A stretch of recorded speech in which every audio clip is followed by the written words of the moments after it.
by Dr. Chris Angel.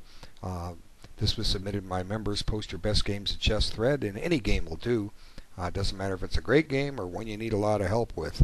Until I get that thread caught up, it's open, so hurry because I'm getting caught up. Okay, then I'm going to close it and focus my attention on other things. But anyway, she submitted a lot of notes to this, so I'll incorporate those and try to get to the truth of this game and hopefully help her out. That's the objective here. Okay, so she has black. Oh, by the way, this is played under 45-45 time control, and that means 45 minutes to start. You get a 45-second increment. Now, a couple things too. These games played at chess.com do not have a timestamp, so I don't know how fast or slow the players are moving, if they get in time trouble or not. I have a lot of experience with making videos for another server that has their own 45 league, and I know the two biggest killers of players over there are number one, moving too quickly, and number two, lack of development. And you'd be surprised how often both of those occur. It's like I could just give some advice. Essentially, a 45-45 control equates to about a 75-minute game each. You basically take 45 minutes plus 2/3 the increment and add them together, you get 75. So the average game of chess, averages about 40 moves, so you should be taking just almost 2 minutes a move. You don't want to take 2 minutes every move. Some moves you're in check, you have one or two moves, and one is clearly bad. You can, pretty much move in a few seconds, and that'll save you time for when you need it for the other game, other moves in your first few moves in the opening. If you're playing an opening that you know and are happy playing it quickly, you can do that too. The best way too to play these long time control games is don't stare at the two-dimensional board. I mentioned this in my video lesson 1. You want to set up a regular chess set next to the computer, and I've done this. It can be a little distracting, shifting back and forth and having to input a move, but I got used to it. Ideally, the best strategy is if you're sitting away from the computer and you have somebody there to assist you, a spouse, significant other, whatever, child, parent, whatever, and they make the moves for you on your board, and you just sit there as if you were playing in a real tournament, except there's nobody sitting across the table from you. And when you do this, you're looking at a true chess set, and you're feeling like you're playing a true chess game. So you don't want to play a two-dimensional game when you play these long controls. If you're playing a quick game of chess, yeah, you need to use it. You don't have time to set it up. Okay, so all that aside, all those little helpful tips and suggestions. Chris notes that she didn't want to play Tricky Sicilian for me. Thank you. Well, I didn't play the Sicilian at first when I started playing tournament play, but when I took it up, my results got better. It's not a bad opening, but you'll build up to it. You need to try it one day, and we'll just leave it at that. Okay. So now we have the Ruy Lopez. I should say I now recognize this as the Ruy Lopez. I love this opening as white, but don't always recognize it when I'm black. Okay. Again, there's so much to be said about the Ruy Lopez. There's a few offshoot lines that aren't bad. You might want to investigate. One is the Birds line, Knight D4. Bishop C5 is an interesting move. It takes both of those take white right out of most of his preparations. And if you're bold and daring, you can try the Schliemann. And all those variations are beyond the scope of this video. You may look at those at your leisure. I kind of like the Birds. It's not a bad line at all. And I think, is it called the Cordell? No, I don't remember the name of it. Knight G E7 is a move. But A6 is named after Paul Morphy, the American champion of 1858 or so. One of the greatest players of all time, even considered that to this day. He introduced this move. And sometimes people play the exchange variation. That's beyond the scope of this. Now, usually what people play is Knight F6 here. Okay, you can go into I didn't even mention the Steinmetz defense, and this is Steinmetz defense deferred because you're throwing A6 in. There's a lot of ways black can play this and get into something that a little lesser path without having to play 20 moves of theory in the main lines. So like I say, main line is knight f6, and the fact that you don't play it is not important. Okay, b5 definitely forces white's move. Usually b5's held back for a bit. It'll come up later. It can still transpose, but into that. But I kind of like the idea of getting out of book quickly if you can, and actually that's what happens right now. Knight f6, and white plays a more timid reply here, bishop or pawn to d3, and normally white would be castling here, and white does okay if black grabs the pawn. But I mean, when I was learning chess openings, I didn't understand all that, and I would often play d3 in the Ruy Lopez's white simply because I didn't want to lose my pawn. So if we can't expect everyone to know all the theory there's so much written on this. So it's good that we're getting out of book, and it becomes a battle of wits, because no matter how much theory you play, unless you duplicate a game exactly, eventually you're going to be on your own. So at some point, you have to rely on what you know, what you see, what you visualize. And in my opinion, the quicker you get into that when you're new, the better you are, because now you're testing your wits and what do you see, and you're not subject to having to know all that analysis. And if you don't know some of it, can really bite you. Okay, so bishop e7. Both sides are continuing normally. Bishop e3. Now here she makes a comment. I don't like the move she played. It's not the best. And she does say she was a bit wary. She plays knight g4. Let's look at it, okay? And let's take it back for a second, and let's just visualize it. Why would someone play a move like that? Okay, she gave a very interesting reason, and I want to quote it just to get it out of the way. I was a bit wary here. I know the saying, move a piece once before you move a piece twice, unless you have a tactic. Sometimes forget what pawns can do. I thought that I'd get a bishop and then fork the queen and rook, forgetting completely that the pawn could recapture. But anyway, that's why I did this, however wrong it is. Okay, so we've basically got a little learning deficiency here that we need to overcome. You can't forget how pawns move. Okay, pawns are the heart and soul of chess. Who said that? Philidor? Pawns move forward unless they capture. When they move, then they move diagonally. So it's just something we're going to have to remember. This bishop is guarded by the pawn on f2. Okay, it's guarded by the pawn on f2. So somehow, some way, you're going to have to visualize these things. How can my pawn move? This pawn can't move, period, unless this knight moves on f3, or it retakes this bishop, something on this square, or unless it takes something on g3, and that doesn't seem likely to happen.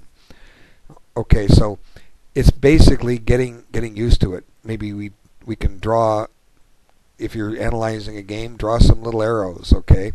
Just like I'm doing right here. These are the squares these pawns are controlling. They're defending or attacking these squares, okay? So we just make these little V's here, and maybe that'll help you. And we want to erase them. What kind of pawn moves can you make? Well, let's do it that way, okay? So maybe, I don't know if this method will help you, but sometimes just draw these little arrows on here and help you remember. Well, that pawn can't move. Okay, so draw these little diagram things here. So that's the difference in pawns. They capture diagonally forward. So I'm dyslexic. I mix words up. Sometimes I get often, if you watch my videos, I call white black and black white. I can't help it. I just do it. It's part of the humor of my videos. I'll often talk about a square too quick, like I might talk about f4, and because it's my initial objective is to get something to f4, and I'll start talking about a piece that's going to wants to target f4 2 or 3 moves before it gets there. So sometimes I jump the gun a little bit. But a little deficiency like that, it needs to be corrected. And just kind of think of these little pawns as cute little guys that when they capture, because they're fighting, they're not moving forward. They're just moving any which way they can, and diagonally forward in this case. So, you know, they're fighting, so they don't know which way they're going. So they get sidetracked. Otherwise, they just march straight ahead when they're moving. You know, free reign. We're just running a race. Can I get to the other board? See this little pawn? It's saying to you, I want to be down there. If I'm down there, I get one of these. Okay? But when I'm fighting, I don't know what I'm doing. I'm going diagonally, you know. Hey, maybe I can take everything down here and end up making a queen down here. Whatever it takes, you know. Got to correct this little thinking deficiency. And I wanted to take some time to just say that because you mentioned this, and it's a legitimate thing. Everybody has to learn chess. You know, you're doing quite well with it, based on what I've seen. You'll get better. The more you play, the better you get. It's that simple. Okay, so what would have been a better move here for black? Okay, let's think about this. Well, we do want to get the development completed. Okay, so even though knight g4 does move it twice, there's a school of thought that a knight is worth more than a bishop. Now, at your level of play, they're about the same. Okay, so don't worry too much if your opponent takes your bishop for his knight, and even though you're hearing that bishops are better, and if don't be so prideful if you've bagged your opponent's bishop for your knight, because the nuances of them are beyond the scope of this video. It entirely depends on the position. If the position's open, the bishops are favored. If the position's closed, the knights are favored.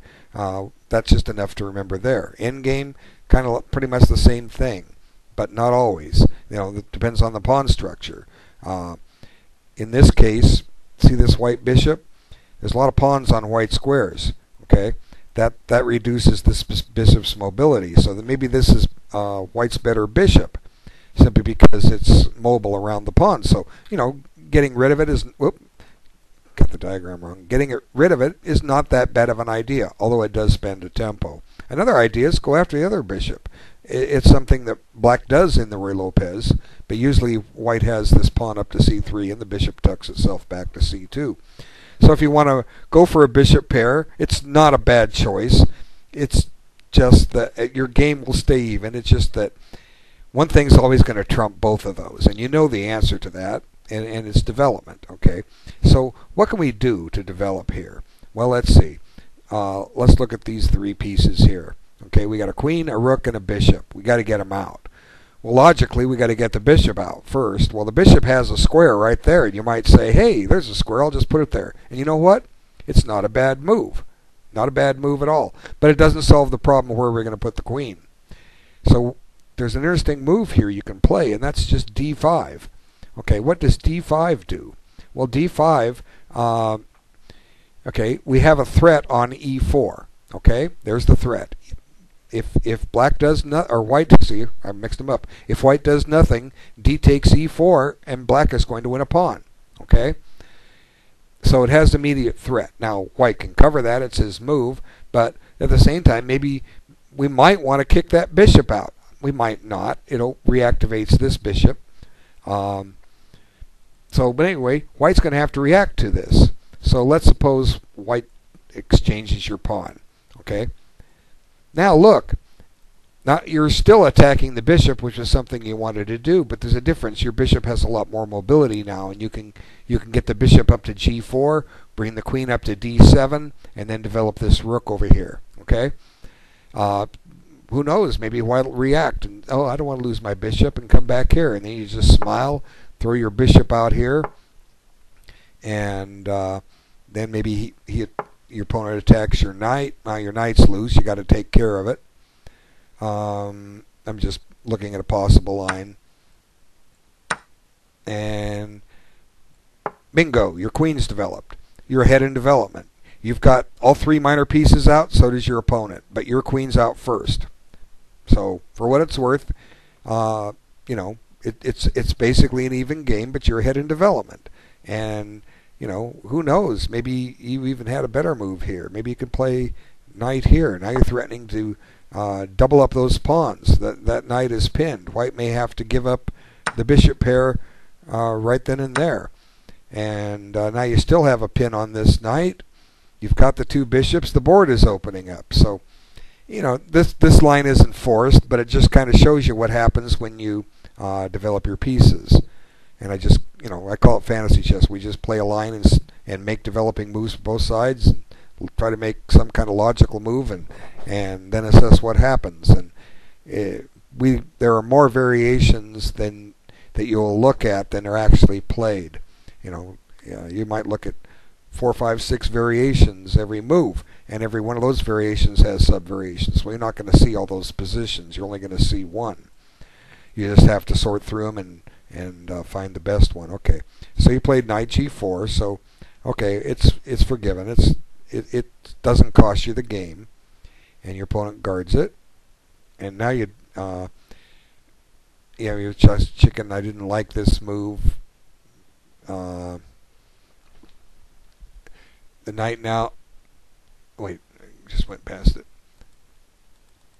I didn't like this. However, develop piece, yes, but I couldn't do squat. Nevertheless, I didn't think it hurt my cause, and I figured I had freedom to move the knight now, and I'd have a bishop pointed at the center. Okay, you're right. It doesn't do much. It was better off trying to find its way to this square, or maybe even e6, opposed bishops, but you didn't do it. It's okay. You don't have any weaknesses in your position, and you know, just theoretically, some of your winning chances have evaporated a little bit. Black had a little better of it the way I showed it, and objectively, black doesn't have the better of it here. Okay, so your opponent plays a3. He was making his moves quickly. I was down to about 27 minutes, and he still had about 43 minutes. Okay, well, forgot about that note. So I do know how quickly you're moving. Your opponent's moving too fast. You're doing just fine. 18 minutes for 10 moves. You're spending about 2 minutes a move, so you're doing fine. Okay. Now your move is okay. Knight takes e3. You still had no idea what to do. Well, it's just good to get rid of this thing. It's not doing much there. What you did is fine. And if you do some exchanges and hope the board opens up. Wait, let me see. Hope the board opens up. You were a bit nervous about his queen on e3. I figured he'd take with the queen and not the f2 pawn. I was quite frustrated, lost and stuck. Well, you don't have to be lost and stuck here, okay?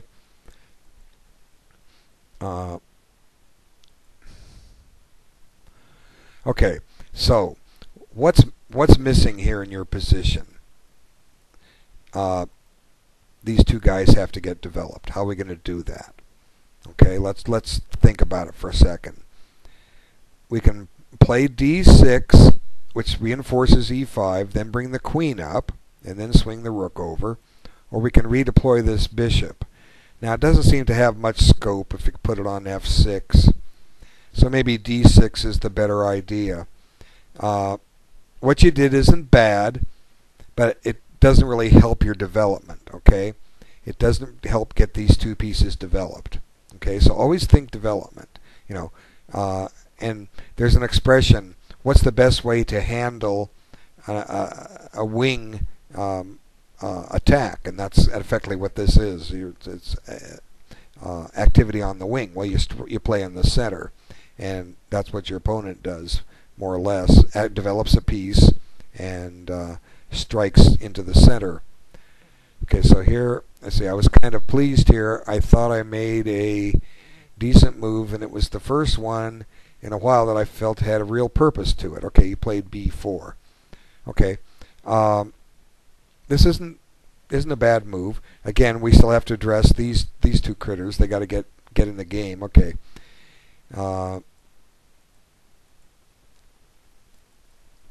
Now your opponent comes here and threatens your bishop. Okay, I like my bishop on this diagonal. though it's guarding b4. Okay, let's think for a moment. If he takes that bishop, it develops your queen, because your queen can retake. Okay?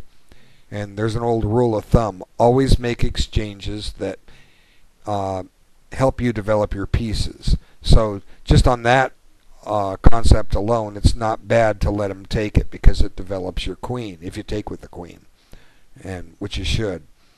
How can we force him to take that bishop? Well, unfortunately, we can't. That's a nice knight. Does he have any pressure on b4? No, you have it well covered. I think the move you played is fine. Since you have a dark squared bishop and your opponent doesn't, keeping it on the board is fine. It does block your d pawn, and that was something I wanted to move to give d7 to your queen. Okay, so c3. Now you play another I don't know what to do move. Okay,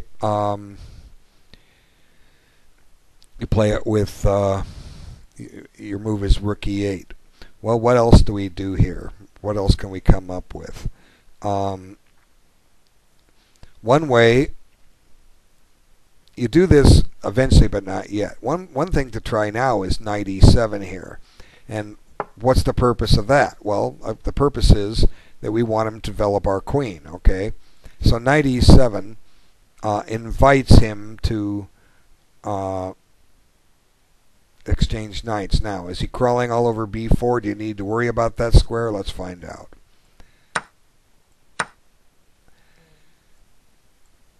He can win a pawn, but it's a doubled pawn. Or he can take with the knight and make you give back the bishop pair to double your pawns. Okay, now this guy is loose. You got to cover that. You've given back the bishop pair, but your bishop's a little better in the ending, simply because you've got this pawn chains on dark squares, and he can never attack it with his bishop, and your bishop has a lot of maneuvering room, and he's got some targets, although he can probably get rid of the isolated pawn here with d4. Anyway, so maybe you can't necessarily play knight e7, but you can avoid some of that. You can stop and take first and then play knight e7. Let's have a look at that. Let's say you stop and take. Now, one thing you've done is this pawn is a target for your bishop. Okay, see it? It's tying his rook down. Now let's try knight e7. Okay, now you're threatening to take it, and you're going to give him a set of double pawns. So we're happy if he takes, because then you get your queen developed finally. Okay. So what might he do otherwise? He might play c4, and now if he does that, he shut his bishop in, and you can come back to c6 with your knight. Or, you can even eyeball d4. You know what? You can even go to g6 here. Okay, g6, you're planning to kick that knight out and drop your knight into a nice square. So all I'm doing is trying to find better squares for your pieces and get them developed. It's not hard to do.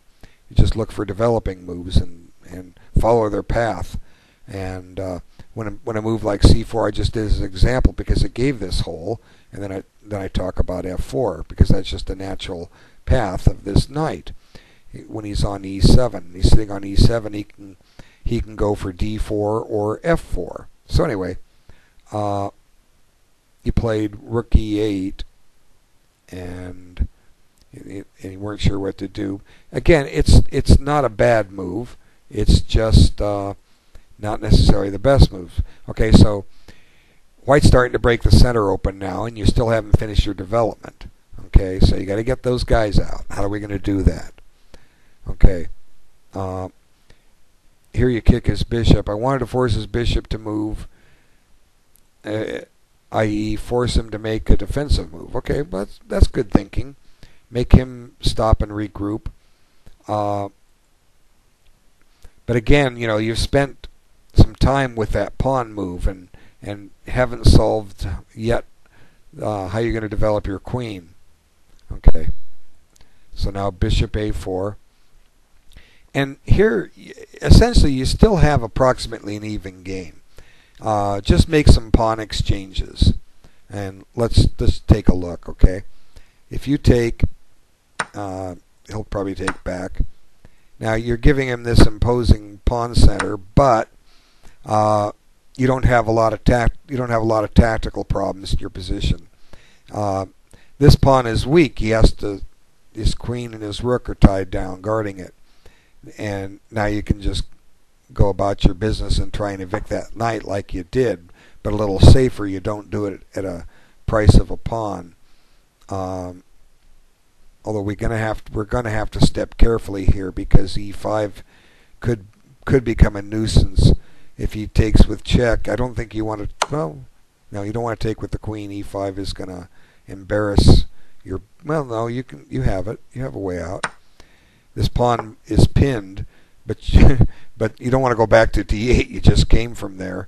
You can play bishop f8, and you know you've got this nice diagonal for your bishop. The game is about even because you really don't have any activity. White's got a little better boardroom, but you've got the two bishops. But it would have been an even game, and the outcome would remain in doubt. But your move. Let's get up. Your move, unfortunately, it just hangs a pawn. You know, it says, I'd hoped to exchange a few more times in here, but I wasn't sure how to go about it. Well, I just kind of showed you a way to do it. But knight e7, unfortunately, it just drops a pawn. And that's what your opponent does. You didn't expect it. Well, it's just you're unprotecting that square. A square you had covered, your knight was covering it, and now the knight's moved. Your rook was covering it, and now the rook's path is blocked. So sometimes it's a case of chess blindness. They do it at all levels. I do it too. We have in our mind that e5 is covered, because here in this position it is. But then what we do is we go and make a move where our own pieces interfere with each other, and we forget to take that into account. It's chess blindness. It happens. Okay, so now he gets a pawn. Okay, now you didn't expect it. Let's play. Okay, so now you get some pieces off.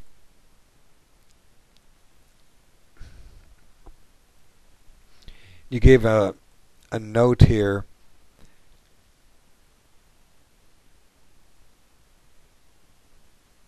Let's see, I'm skipping something.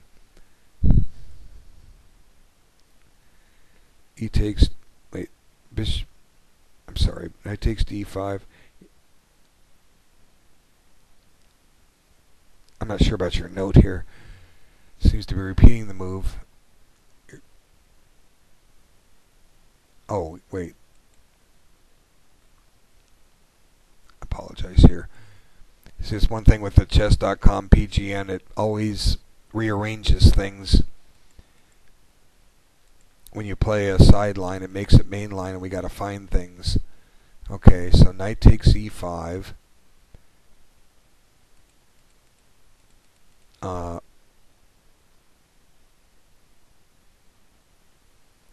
you took on d5, not on e5. Okay, that's why. Okay.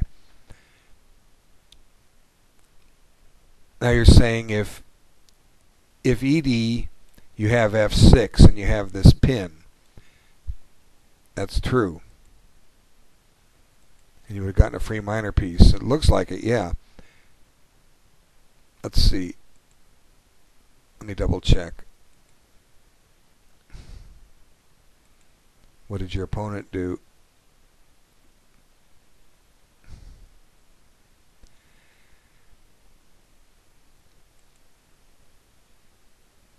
Okay, now you took on e5, which took that possibility away. Okay, so you're saying bishop takes, and now f6, and taking advantage of the pin. Looks to me like it works. Let's see, what am I missing? Does your opponent have any counterplay? Doesn't look like it. Okay, so you did recognize what you missed. Okay, so let's see.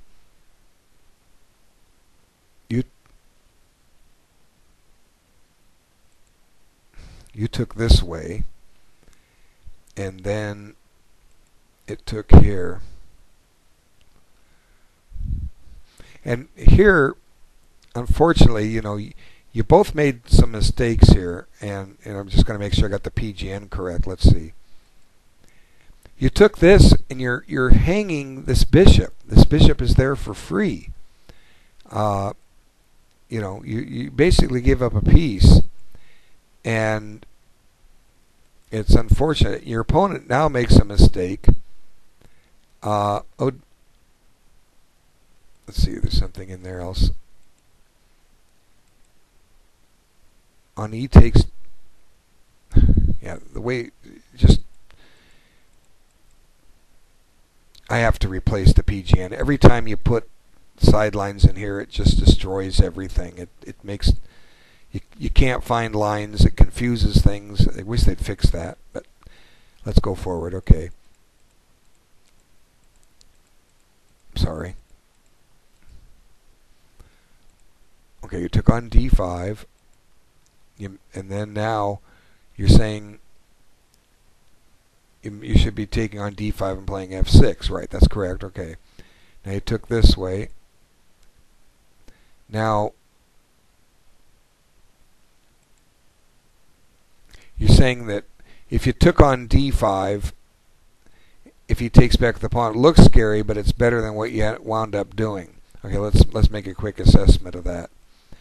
It looks scary simply because of those advanced white center pawns, but you're only down a pawn. White has all 8 pawns. Black has 7 of them, and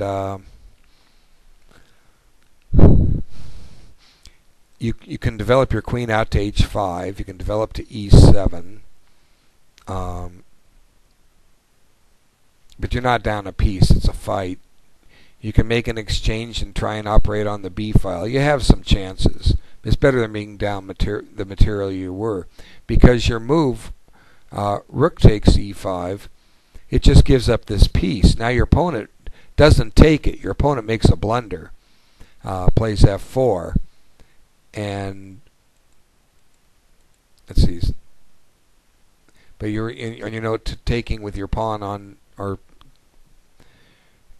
the center pawns was better than what you wound up doing. You're down by 1 as opposed to being down by an minor piece.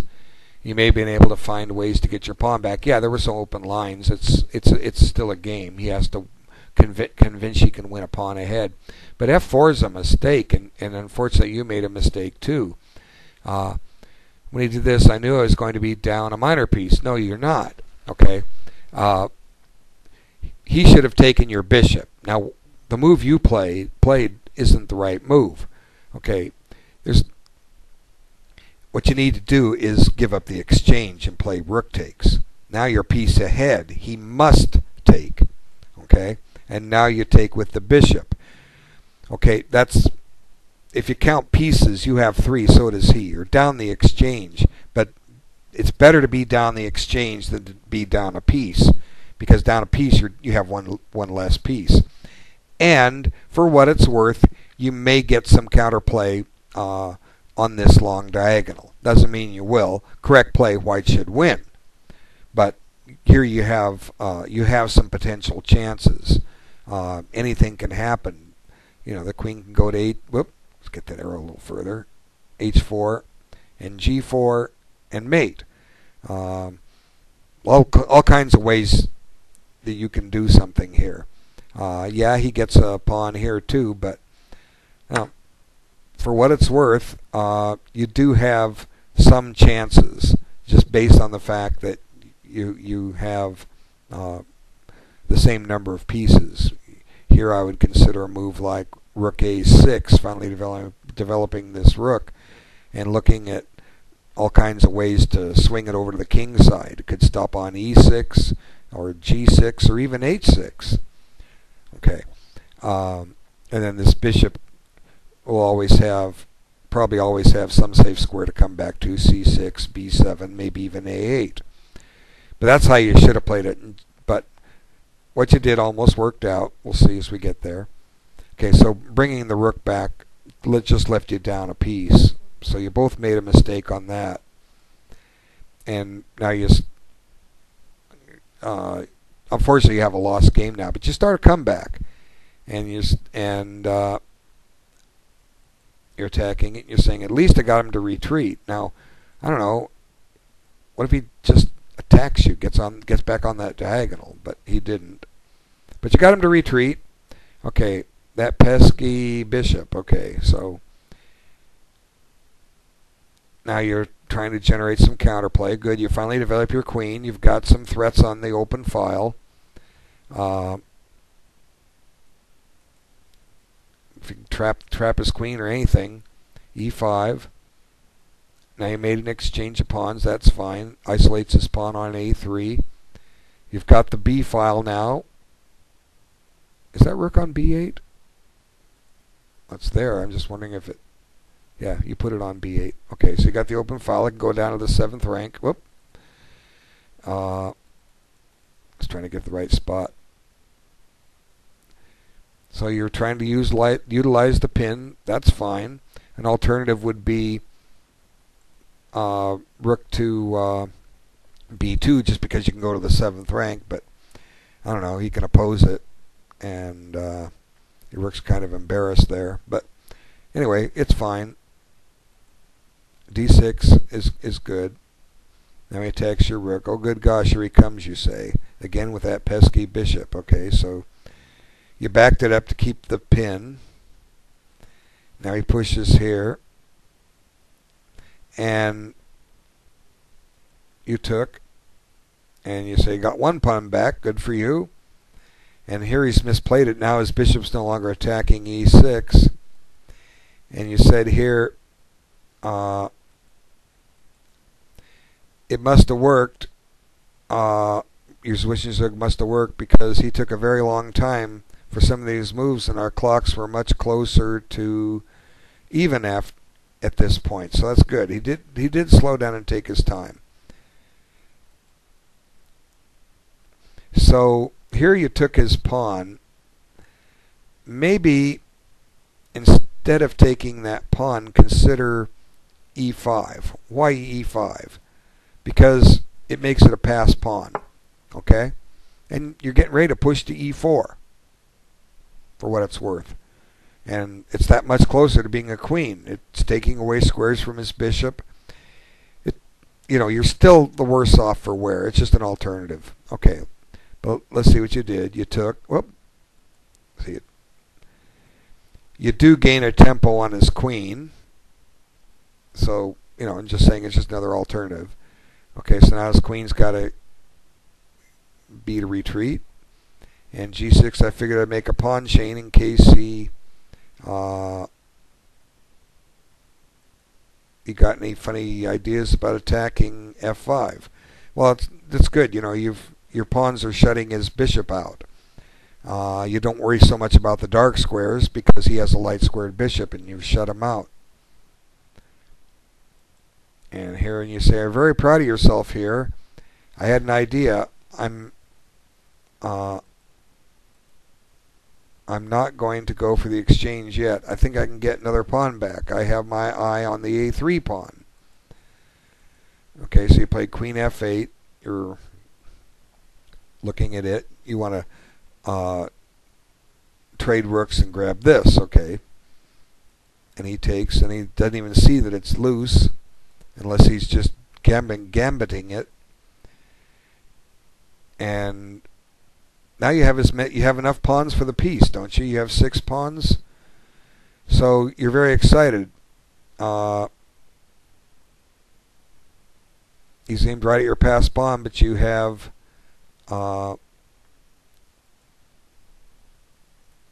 another idea. You have a check. At this point, I was remembering to check for checks. Okay, good. Okay, checks gain tempos. You are very close to an even game. You fought back. Good job. So, what went wrong? Okay, let's talk about it. Okay, now you see I didn't want to go for a queen exchange, especially if I thought that he did. Okay, so sometimes you think your opponent wants to do something. Maybe there's a reason he shouldn't do it. Okay, in other words, if you don't trade queens, and by not trading them, you got yourself in a lot of trouble, and we'll come back to that in just a moment. What you played, you put your queen on the side of the board where it has no threats. Okay, a more active square would have been d6, simply because you're more in the center and you're able. Well, you got to hold this pawn. Let's see. He can always take it, but he seems, he could just take it, but he seems to have a better move. And there it is. And now you have to come back to b6 and trade the queens, because what happened, you didn't see his threat, and his threat is checkmate. And there it is. And you forgot to check to see what your opponent was threatening. That's a good cross check. Anytime your opponent moves, what's he threatening? And when you move, you say, what can my opponent do? And what Dan Heisman says is look for a check, capture, or threat. Okay, I think that's an excellent way. I kind of go a little deeper with it. I use something I call the can. It stands for every move. Each can stands for something, and you kind of think of the dance, the can, and hum the theme song, or write 3 C's on your score sheet. Can for candidate moves. What are my candidate moves? What moves should I consider? What moves would happen? And then the next part of the can is what can't I do? Sometimes we see moves, I can't play that, but you can. It's just a mental block. We discover we can't give up our queen because we'd be giving up our queen, but then we realize we can because there's a checkmate or something. So sometimes we shut off moves we say we can't play. There's a good illustration of this thinking deficiency on my video lesson 1 with the opening diagram. I have a position set up where black is threatening to promote a pawn, and it's white to play and do the best he can. And the solution is clear to a human. You just move the rook over to block the pawn, and then walk the king over, collect the pawn, and call it a draw. But that game was played between two computers that had a built-in deficiency. It moved the rook laterally, but it didn't block the pawn because it said, gee, if a pawn promotes, I take it with my rook. I win a queen for a rook. And then the other computer wouldn't promote the pawn because of the same faulty logic. But a human could look at that and say, well, if I make the queen, I win the rook, and then I checkmate him. But these were programs written back in the 1970s. They were very, very weak back then. So it's a little more advanced, my 3-can approach, but you did forget to check for a check.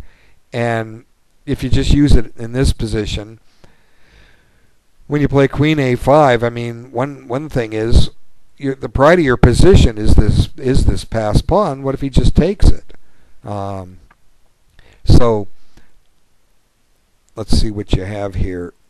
You needed to take, okay, and just because your opponent wanted to doesn't mean he has to. So you've got some notes here. Let's see. Maybe it was in the thread itself for your reply post. Let's see. Let me back up.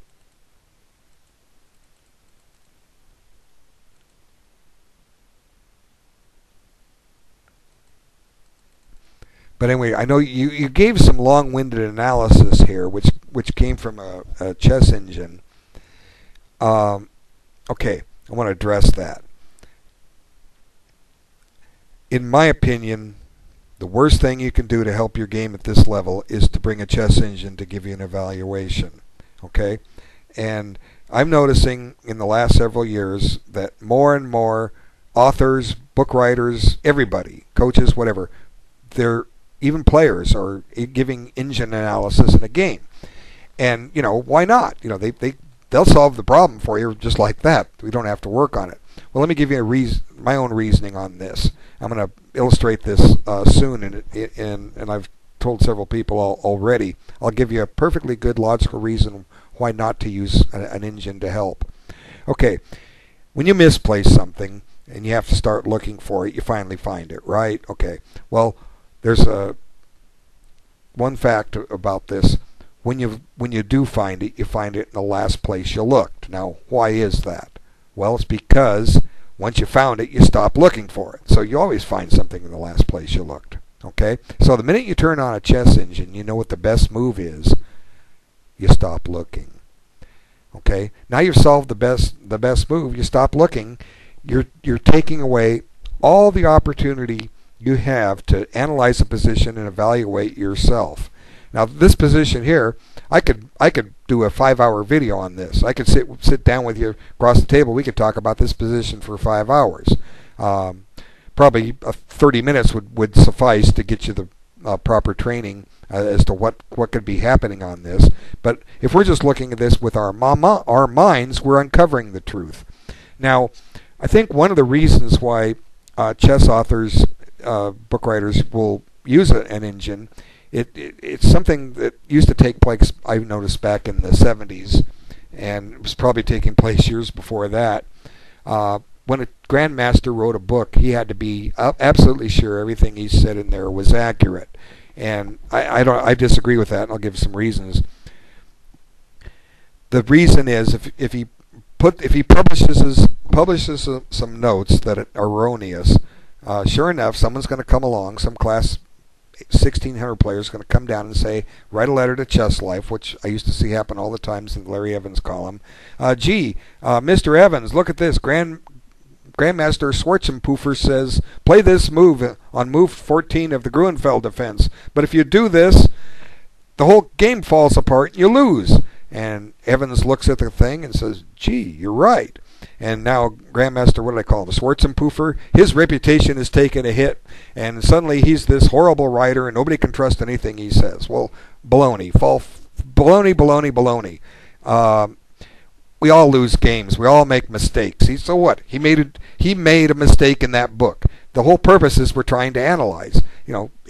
Old chess opening books, they make recommended ideas. They say slight advantage white. I mean, I can show you lines that Grandmaster Reuben Fine said, white has a clear advantage in the opening, and I've proved that black has the clear advantage. I've got the video proof, and I'll happily show it if you guys want to see it. But anyway, so what? Does Reuben Fine, was his ability as a chess player compromised in any way, shape, or form by the fact that I refuted and demonstrated why in a tournament game, why his line was bad? No, not in the least. But the point was, when you start looking at something from scratch, you're using what you see. And that's all it is. When you're playing anybody, you win if you see more than he does. Okay? That's how it is. We don't need to know what the best move is. We need to know what the best moves we can find are. And that's how, and when we sit and analyze a position, then we're learning our chess style. We're developing our skills. Okay? If we find out what the best move is, well, why? We don't even know why it's the best move. Well, that's the move he's going to play. That's the move he should play. Well, what happens if your opponent doesn't play that? We don't know what he's going to do. Okay, so it's black to play in this position. What can black do? Well, this looks like a good move right here. Candidate move. Let's look at candidate moves. A3. Well, come on, mouse, behave. Okay, A3. It looks like a great candidate move. It advances the pawn. Now, how do we assess that? Well, if you're playing over the board, you have to visualize it out. If you're home working on it, or in a turn-based online correspondence chess game, then you get to move the pieces. Well, here in analysis, we get to move the pieces. Now, I believe you were giving a note which came from the computer, rook b1. Okay? Now, I don't know if that's the best move. If the computer played it, probably is. But what are the reasons for it? Maybe white's better off not trading rooks, because it seems to me that if white trades rooks, all of a sudden black's doing just peachy. And here, I'll just give my opinion on it. yeah, we want to trade rooks because this pawn is keeping this bishop tied down, and the rest of the board we have a 5-on-3 pawn majority. And I'm going to activate my king, and I'm going to start trading your pawns. And I know that if I get rid of this pawn and this pawn, unless you can force this pawn to take into the G file, you can't win. White cannot win because it's the wrong color pawn, the wrong promotion square. Now, I don't need a chess engine to tell me that. I just know these things from years of experience. And getting rid of this pawn is going to be pretty easy. I don't know how white can stop it.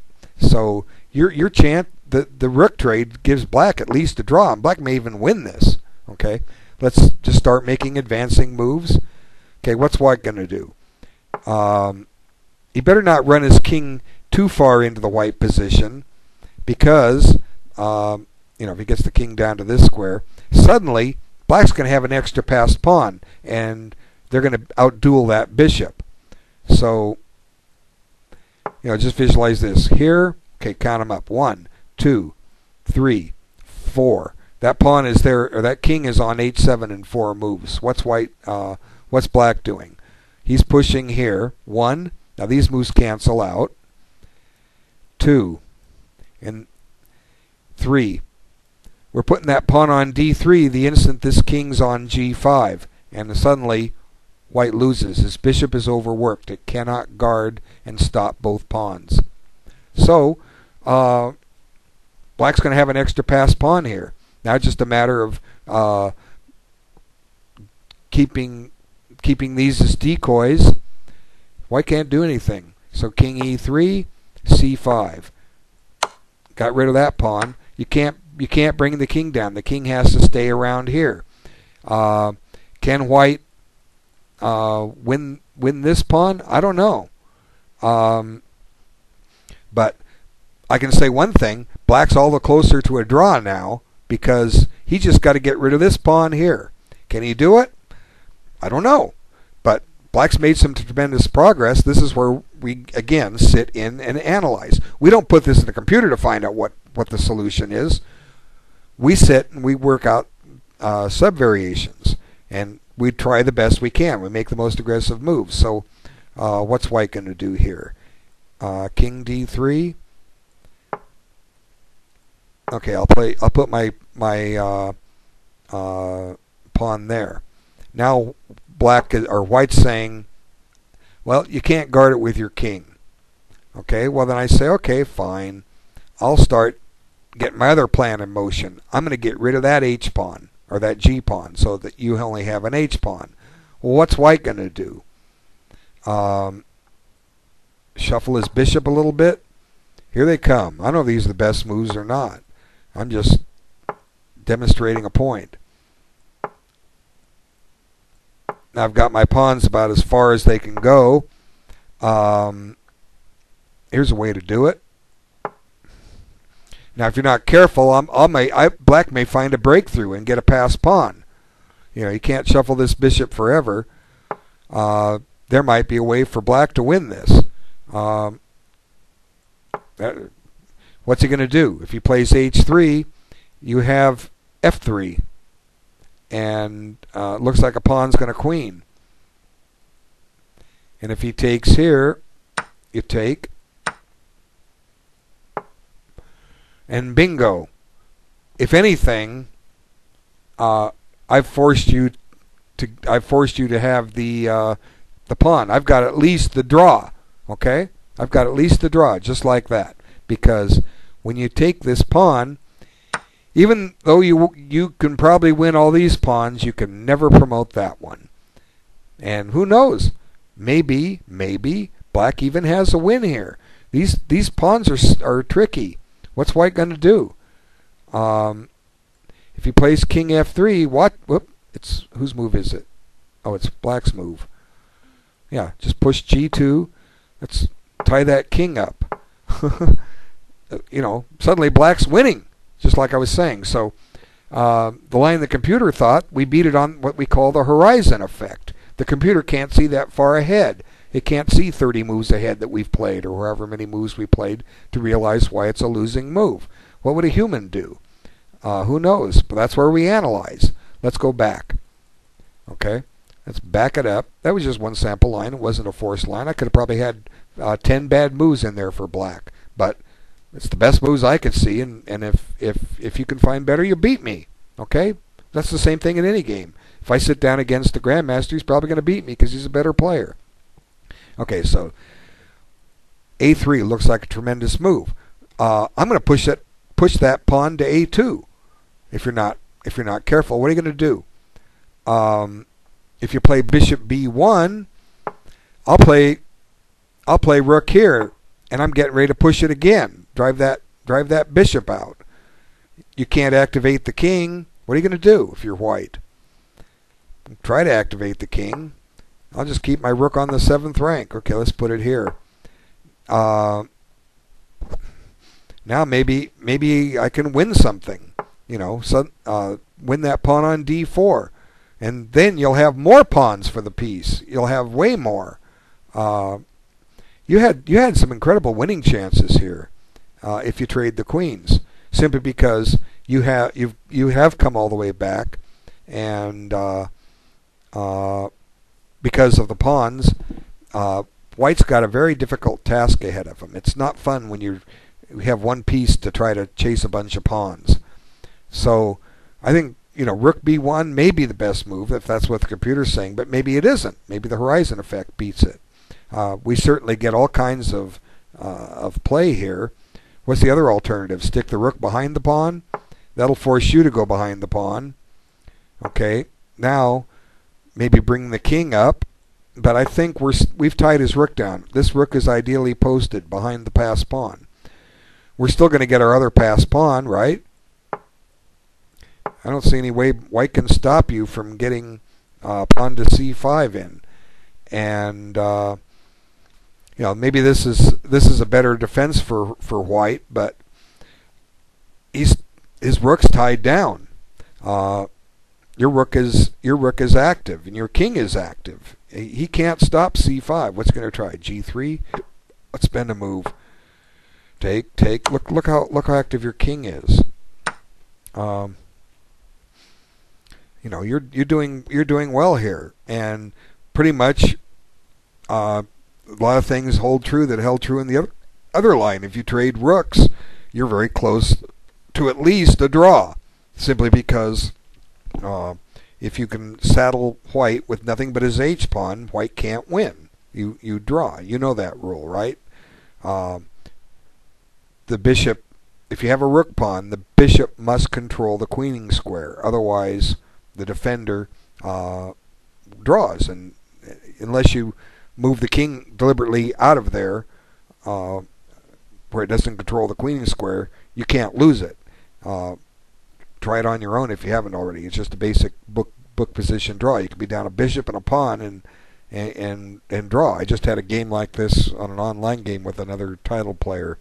We were in a bishop ending. I was a pawn up, and I blundered my pawn back, and I just went for a line where I gave up my bishop for his last pawn other than his H pawn, and I promptly moved my king to the corner, and he realized what I was doing. It was a draw, and we agreed to a draw. So, but you know, we're not asking you to play perfect chess, okay? So there was better moves to be had, which this video has pointed out. But your style is there. You have the potential, okay? Just got to work on a few things. If you get your development, it'll be a little better for you. You'll have more opportunities to do things, and you know you're not a quitter. Okay, that's impressive. A lot of people just roll over and die when they get bad games. I used to be that way. I made videos of my first 40, 50 tournament games, and oh my God, you know, when I was on the run, it was over. But so you got good fighting spirit. There's definitely potential there. As long as you like the game, you can just get as good as you want to. Okay. So anyway, I enjoyed making this video. It was a lot of fun. There was a lot to it, and as I say, this ending itself, there's a lot of potential analysis for it, and when you, and I've shown you some ideas on how to do it, but when you sit down with a position like that and analyze it yourself, that's where you're developing your true chess skill, because you're seeing you're seeing what you see, okay? And if what you see isn't right, don't worry about it. You're getting the practice. You don't have to know what the best move is. Only the grandmasters need to know that, because they're preparing against other grandmasters. You need to know what the best move you see is, and if you follow that approach, you'll and study chess this way, you're going to do great. Okay? Same goes for everybody. All right, I want to thank everyone for taking the time. This video hit an hour. Sometimes they go that long. As long as there's something to talk about, I won't shut up. All right. Wonderful day to everybody. Thanks so much for your time. Take care. Bye.